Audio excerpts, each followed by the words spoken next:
Bienvenidos al equilibrio de la televisión avileña. Qué bueno encontrarme con usted en esta jornada de martes 5 de mayo, ya en este mes de mayo, el mes de las flores, el mes del Día de las Madres, este mes que celebramos siempre por todo lo alto, pues nosotros estamos aquí equilibrando siempre su mediodía. Hoy, martes de psicología, estaremos dialogando sobre los efectos del ruido para la salud humana y sobre todo para la salud mental. Sobre ese tema estaremos conversando con Dani Rodríguez Ceballos, además de la buena música que no puede faltar y otras secciones de interés siempre en nuestro espacio. Así que ya la invitación está hecha, usted solo, acompáñeme.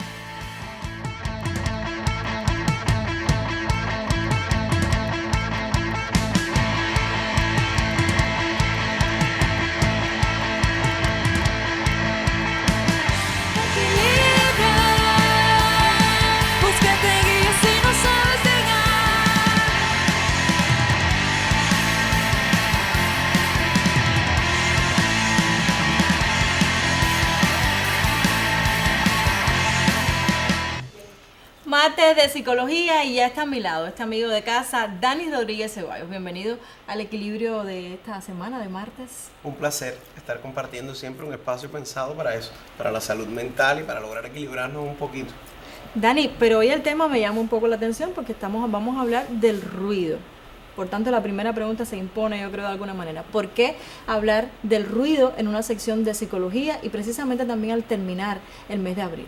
Cuando hacemos una revisión de los días mundiales, esas celebraciones creadas por diferentes organizaciones que se ubican en los días del año, en el mes de abril coinciden la mayor cantidad de celebraciones asociadas al sonido, al ruido y al cuidado. Por ejemplo, el último miércoles de abril se celebra el Día Mundial de Toma de Conciencia sobre los daños por el ruido.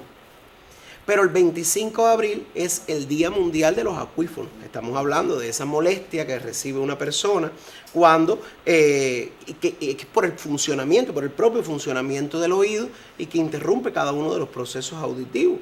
Y así hay otras celebraciones también en abril que tienen que ver con esta capacidad humana. Ahora, ¿por qué también ubicarlo en vísperas del Día de las Madres? Y es otro de los retos que entonces va pensado en la sesión. Y es que confundimos diversión con molestar a otro. Confundimos diversión con excesos de alcohol, de bulla, de música alta.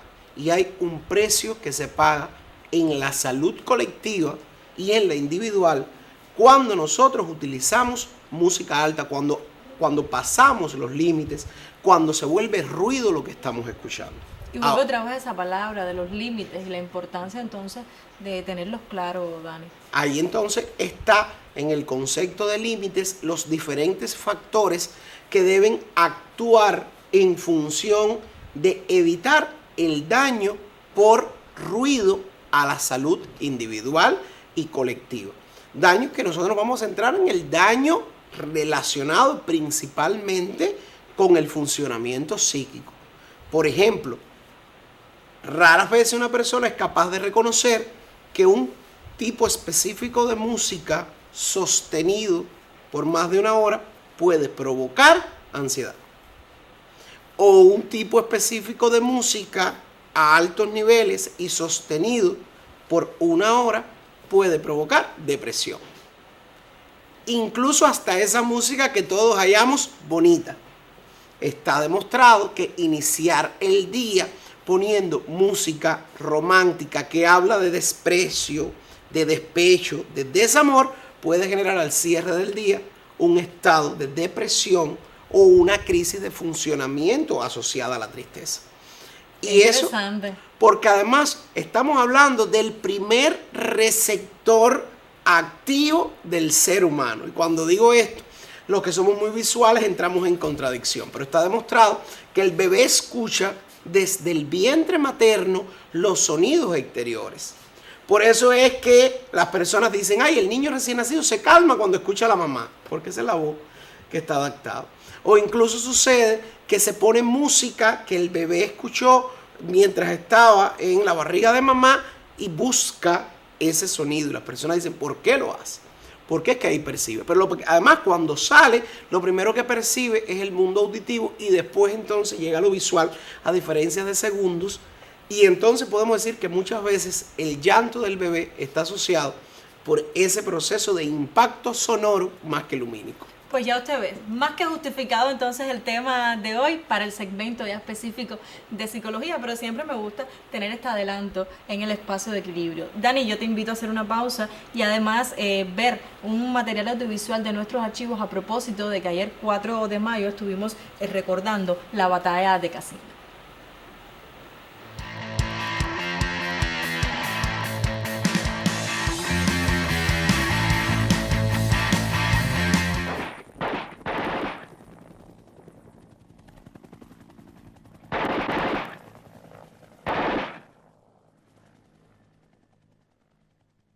En la República de Namibia, cada 4 de mayo se recuerda la masacre perpetrada por las tropas racistas sudafricanas en el campamento de refugiados de Casinga, en el sur de Angola. El 4 de mayo de 1978 fue la primera vez que namibios y cubanos se unieron en la lucha por la independencia de África Sudoccidental. Quédese con nosotros para que sepa por qué, casi medio siglo después, el hecho constituye un tema de historiadores de ambos lados del Atlántico.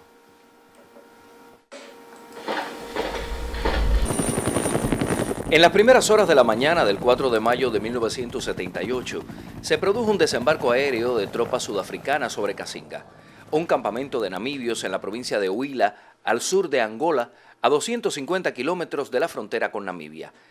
Durante el asalto, en el caserío se encontraban cerca de 3.000 personas. La agresión aniquiló a más de 600 refugiados, entre mujeres, niños y ancianos. Sin embargo, las Fuerzas Armadas sudafricanas reconocieron los sucesos de Casinga como la operación helitransportada de mayor éxito en su género desde la Segunda Guerra Mundial. Así se creó un debate entre la versión racista y Namibia. La primera afirmaba que el sitio era una base militar de su enemiga, la Organización del Pueblo de África del Sudoeste, SWAPO. La segunda defendía que en realidad había sido una masacre. Casi medio siglo después, las redes mediáticas racistas insisten en que no hubo asesinatos.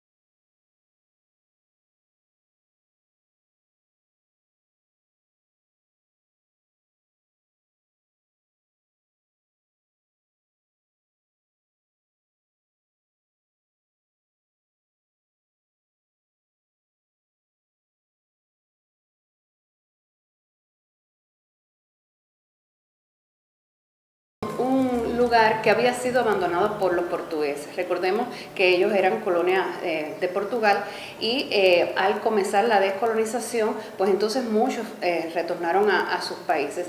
Era un lugar bien cerca de la frontera, que como les decía estaba abandonada, pero tenía algunas construcciones allí. Ese campamento se lo brindó el presidente Neto, como colaboración a los movimientos de liberación nacional. Hay que recordar que Namibia era un país que estaba ocupado por los sudafricanos. El régimen de apartheid se estaba sentando sus bases también en Namibia, al punto de que el país estaba dividido en batustanes, donde las personas para trasladarse de un lugar a otro tenían que pedir un autorizo, tenían una numeración, el desempleo era enorme. Y los blancos iban ocupando los lugares sociales y demás. Muchos de los namibios tuvieron que salir del país por las consecuencias de ese régimen racista que imperaba en ese momento, y cruzaban las fronteras hacia Tanzania, hacia Angola. El presidente Neto, como les decía, había brindado su suelo ya independiente, porque gracias a la colaboración cubana, el día 11 de noviembre del 75 había logrado su independencia. pero continuaba el asedio sudafricano, el intento de socavar esa independencia. Por eso los cubanos continuaban allí después del 75. Entonces, los namibios, al cruzar la frontera, estamos hablando no solo de guerrilleros, estamos hablando de niños, mujeres, ancianos. Y ese campamento en Cassinga era un campamento de tránsito, por la cercanía que tenía a la frontera de Angola con Namibia. El 4 de mayo de 1978 habían más de 1.000 refugiados en ese lugar, mayoritariamente, como le decía, niños, mujeres, heridos también. Precisamente los cubanos conocían del carácter civil de ese enclave, lo que la prensa, por supuesto, tergiversó, y el día 5 de mayo de ese año, la prensa occidental lo que divulgó fue que había tenido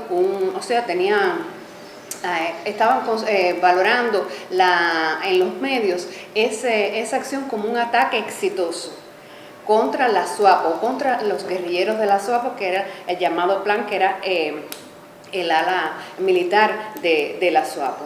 Entonces, esa fue la idea fundamental. En primer lugar, volver a llevar la historia a su lugar. O sea, los cubanos habían estado allí, conocían que era falso lo que se estaba divulgando a la opinión pública internacional, pero por seguridad y por modestia, Cuba mantuvo en silencio esa acción allí, o sea, la defensa de Cassinga. Al cabo de 30 años, entonces, el país, o sea, Cuba, se empeña en desmentir esa teoría de la batalla de Cassinga. Si buscamos en internet, usamos cualquier motor de búsqueda, encontramos Cassinga, vamos a ver asociada la palabra batalla.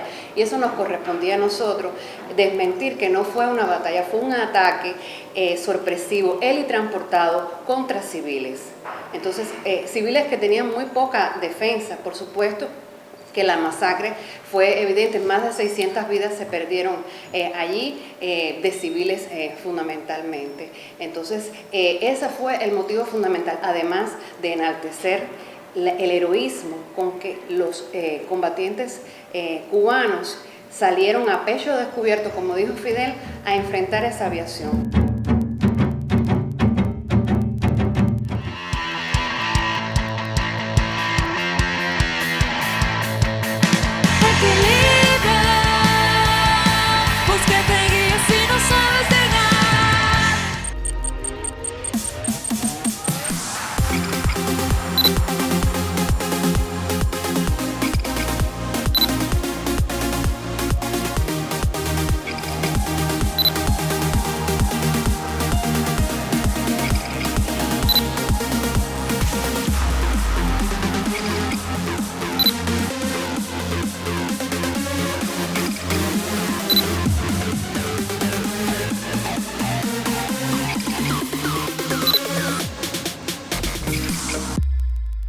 En Equilibrio le brindamos un adelanto de lo que usted podrá disfrutar hoy en la tarde en Portal Noticias, por aquí, por Televisión Avileña.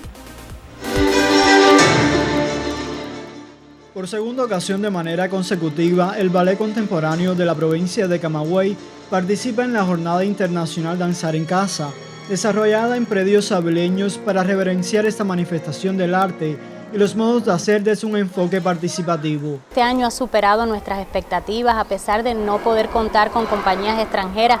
Realmente lo que hemos visto en Ciego de Ávila nos enciende la alarma de que hay que mirar esta ciudad como una ciudad donde se vive la danza. El emblemático Coliseo de Ciego de Ávila recibió a los artistas, quienes nos adentraron en un programa concierto donde la complicidad entre los bailarines, la elegancia y el gusto ante cada movimiento corporal hizo una velada artística de primerísimo nivel ante la audiencia. Presentamos un programa concierto con el lujo de tener en nuestro repertorio 2 obras de 2 grandes coreógrafos internacionales. Ellos son Eric Rivera y Pedro Ruiz, cuyos trabajos se han presentado a lo largo de los años en nuestra compañía. Y tuvimos también la oportunidad de presentar un cuadro que estrenamos, forma parte de un espectáculo mayor que presentaremos en nuestro aniversario próximamente en el mes de mayo, cumpliendo 24 años la compañía.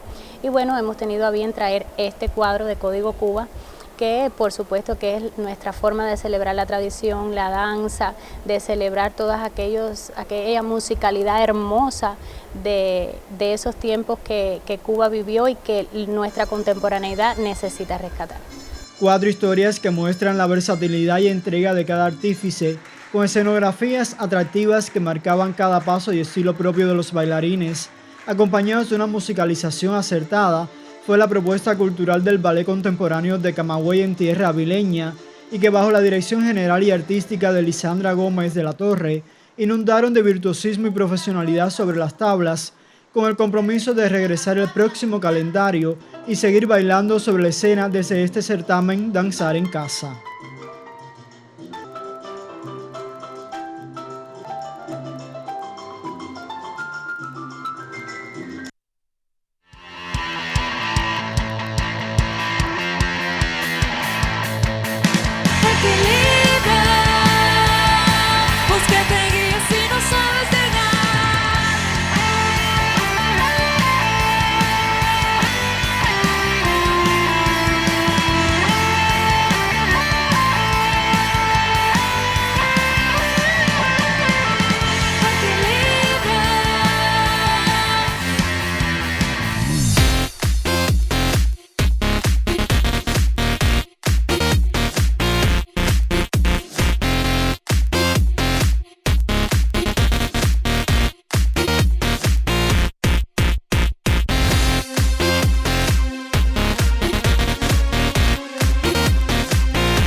Regresamos al diálogo desde la psicología con nuestro amigo Dani Rodríguez Ceballos y hoy hablamos sobre los efectos nocivos del ruido en la salud humana, fundamentalmente en la salud mental, Dani. Sobre ese tema entonces estábamos dialogando en el primer momento y veíamos cómo los volúmenes, los altos volúmenes en la música pueden afectar, incluso condicionar determinados estados emocionales, ansiedad, depresión. Hay que partir, Jenny, de una concepción inicial que es el respeto a lo individual y el respeto a que también protejas y cuides mi mundo. Por lo general, cuando ponemos algo cuando el ruido está a altos niveles, cuando ponemos una música a altos decibeles, eso genera un nivel de malestar que va más allá de lo individual. No es como ciertas conductas que también son patológicas y que también son nocivas, que son individuales, que solo las asumo yo. En este caso yo estoy molestando al resto de las personas. Y la molestia, que es la sensación de no agrado, aumenta el nivel de cortisol presente en los seres humanos. O sea, que aunque usted no lo quiera, hay una persona que decidió enfermarle. Porque usted está soportando algo que no le gusta en el horario que no quiere, de la forma en que no lo desea y está obligado a soportarlo porque responde a lo que alguien quiso. Porque incluso muchas veces no hay los mecanismos, o no dominamos, o no sabemos, o no se aplican los mecanismos para darle solución al tema del ruido y la molestia que esto despierta. Ahora, hoy nosotros vivimos un momento que pudiésemos llamar dentro de la salud mental como un momento de tensión y condicionante hacia el estrés. Si a eso le sumamos ciertas actitudes humanas que generan nivel de malestar, entonces se agrava la circunstancia. Y aumenta de alguna manera el umbral de irritabilidad también del aumenta el umbral de irritabilidad, pero aumenta también la respuesta a ese umbral. Por tanto, estamos hablando de manifestaciones de violencia, estamos hablando de aparición de ideas suicidas, aparición de ideas fatalistas, porque simplemente no puedo más con todo lo que me está rodeando. Y eso es como una gotica más al vaso de agua. Una gota más. Un ejemplo práctico. Nos tocó un apagón nocturno que generó no poder dormir. Llega la electricidad y se me da la oportunidad de en ese momento poder dormir, y decide mi vecino, que no tiene planes de dormir, poner la música a todo volumen para este proceso.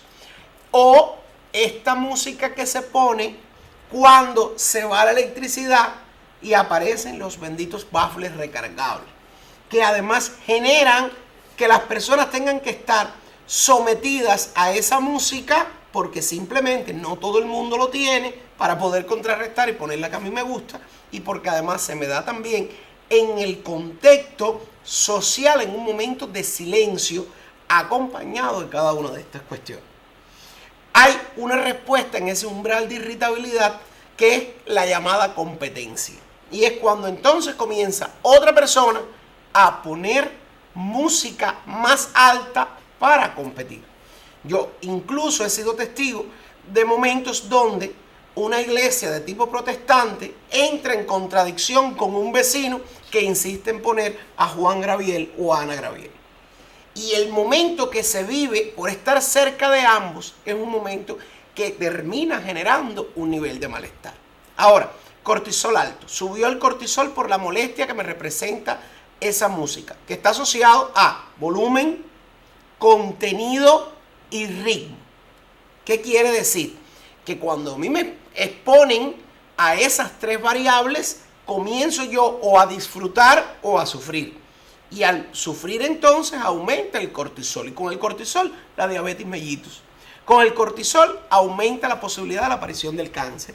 Con el cortisol aumenta la posibilidad de algunas enfermedades de funcionamiento mental. O sea, enfermedades que me quitan mi capacidad para entender, mi capacidad para razonar y mi capacidad al mismo tiempo para generar este proceso dinámico de interacción con los medios. Es decir, que algo que pudiera parecer aparentemente simple puede traer grandes consecuencias. Yo entonces te dejo, Dani, en la consulta con el televidente sobre este interesante tema.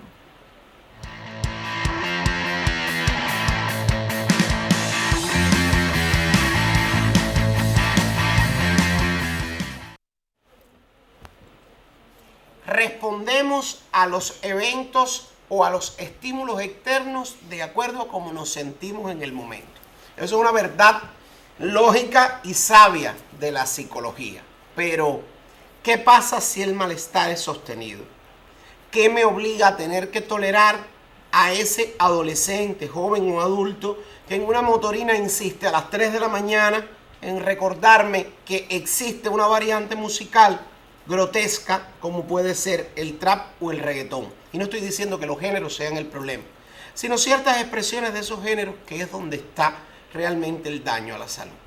Está demostrado que somos seres que funcionamos de acuerdo a nuestros receptores, o lo que es lo ya vulgarmente conocido como los sentidos, y que el oído tiene un papel significativo en nuestra vida. Tanto es así que a partir de esta experiencia que viene desde el contenido de la palabra, el sonido, la ausencia del sonido, o sea, el silencio o el ruido, se van a matizar nuestras dinámicas personológicas. Está demostrado que la voz de ciertos familiares nos calma mientras otros puede irritarnos. Está demostrado que cierta música puede evocar recuerdos y otras estados extremadamente complejos. Tanto es así que, como decíamos al inicio, sostener un proceso de escucha por más de una hora de música romántica de la que habla de estados emocionales patológicos puede activar estos estados emocionales varias horas después, porque realmente se trata de la capacidad de estar variando. Pero, ¿qué sucede cuando el sonido se convierte en un tormento? O mejor dicho, se convierte en ruido. Primero hay que partir de la categoría ruido. Ruido se refiere a esa contaminación que se da como resultado de los medios sonoros, donde se rompe la capacidad de análisis, entendimiento y disfrute del sonido en sí. Varios tipos de ruido, los naturales y los creados por el hombre. Dentro de los naturales, el grito, algún que otro sonido que no es del todo placentero, y entre los creados por el hombre cuando insisto en subir los volúmenes o cuando insisto en provocar algo a partir del uso de maquinarias y otros recursos para el desarrollo de alguna función. Estoy pensando en una sierra, estoy pensando incluso en el martillo neumático, no muy común de ver por estos tiempos, y también los que tienen que ver con los claxons de los vehículos. Y que además es importante aclarar que existen zonas que, porque hay personas con condiciones especiales de funcionamiento o asociados a discapacidad, donde está prohibido este tipo de sonidos porque terminarían haciendo muchísimo daño. El mundo incluso del autismo está muy relacionado a las características del sonido. Por esa razón es que incluso se vuelve una especie de protección para la persona que tiene esta condición, el alejarse de esos ruidos que terminan siendo muy molestos. ¿Qué les parece si vemos un video al respecto? El ruido no solo produce malestar general, sino que además genera problemas a la salud mental. El ruido es considerado por la ciencia un estímulo agresivo y negativo para el cerebro. Por ello, la Organización Mundial de la Salud ha establecido que el máximo nivel de ruido no debe superar los 65 decibeles. El ruido ambiental puede llevar a serios trastornos en la salud mental, ¿verdad? Porque se define pues el ruido como un sonido que genera molestias, entonces lo que genera es estrés, que se manifiesta precisamente por cambios de humor, pueden haber trastornos del sueño, pueden haber inclusive problemas de ingesta de sustancias sin que nos demos cuenta. El ruido puede provocar un desequilibrio en nuestro cerebro y alterar nuestro estado de ánimo normal. Bueno, en otros países se ha visto hasta la relación que tiene el exceso de ruido con la presentación de infartos, de problemas del corazón, ¿verdad? Porque la gente se altera mucho. De hecho, recordemos que es lo que ocasiona cuando tenemos un vecino ruidoso, ¿no? Que nosotros queremos descansar ya a las 10 de la noche y de repente alguien tiene toda esa musicón, qué ruido, no es música y que altera nuestro sueño, pues entonces todos nos ponemos alterados, ¿verdad? El simple tráfico pesado puede generar problemas, ¿verdad? Porque son decibeles de 80. Y eso ya da problemas, inclusive se ha visto problemas de audición. Una de las principales formas en las que el ruido también afecta el estado de ánimo es a través de sonidos como los timbres, el claxon y las sirenas, porque lanzan una señal de alarma al cerebro que responden a una alerta generando estrés. Incluso una persona puede volverse agresiva. Se ha visto como en situaciones en las cuales hay un excesivo ruido, las personas se vuelven más violentas. El tráfico, por ejemplo, es de 80 decibeles y ese ruido que recibimos y que muchas veces nosotros no hemos acostumbrado también altera nuestra salud mental, ¿verdad? Bueno, se altera también a nivel neuroendocrino el sistema inmunológico, o sea, te puede ser hasta propenso para más enfermedades. Entonces, de hecho, el ruido ambiental es un factor de alteración de nuestra salud mental en general, con todos los otros factores psicosociales que tenemos alrededor y personal. También pueden verse afectadas las habilidades cognitivas. Cuando hay demasiado ruido, por ejemplo, la concentración, la memoria, la atención, la facilidad con que ejecutar algunas funciones motoras y que requiere habilidades motoras se ve alterada precisamente por el ruido ambiental. ¿Qué puede hacer usted para evitar o disminuir los efectos del ruido? Así es que el mensaje es hacer conciencia de que el ruido nos altera y tratar por todos los medios dentro de lo que esté dentro de nuestras posibilidades, hacer conciencia en todos los demás y a las autoridades competentes para que controlen el ruido que nos ocasiona daño. Las personas con trastornos psicológicos pueden verse más afectadas a causa del ruido. Sin embargo, cualquier persona con trastornos psicológicos o no está expuesta a sufrir las consecuencias de estos sonidos fuertes. Para De Mujer a Mujer cada mañana, Ivonne Renderos.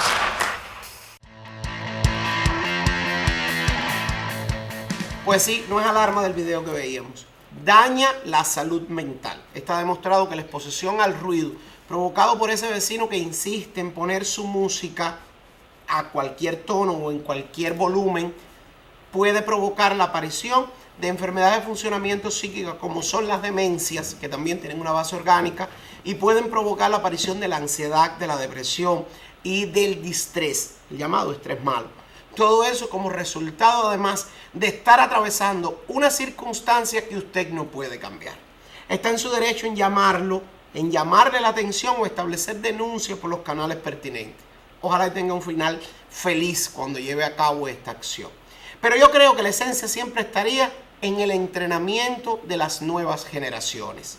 Educar a nuestras niñas y niños que mañana van a ser ciudadanos a que el respeto al derecho ajeno es la paz. ¿Y qué eso quiere decir? Que aunque estés en tu casa, si los volúmenes sobrepasan el de tu voz, el de lo que escuchas o el de los aparatos que usas, sobrepasan los límites de tus paredes, entonces estás condenando tu salud y la salud de los que te rodean.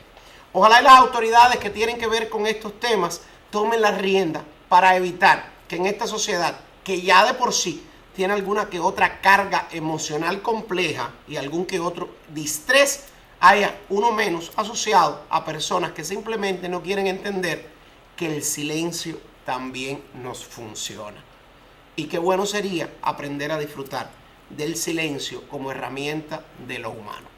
Gracias por seguir esta sección que está pensada para su salud mental. Estamos en Facebook, Salud Mental-Equilibrio TVA. Ahí tienen los materiales y el video que hoy estuvimos analizando. Feliz Día de las Madres desde ya. Eso sí, sin contaminación sonora. Música para mamá y los que están en casa. El resto, que también seleccione su música. Y si deciden hacerlo en silencio, también vale.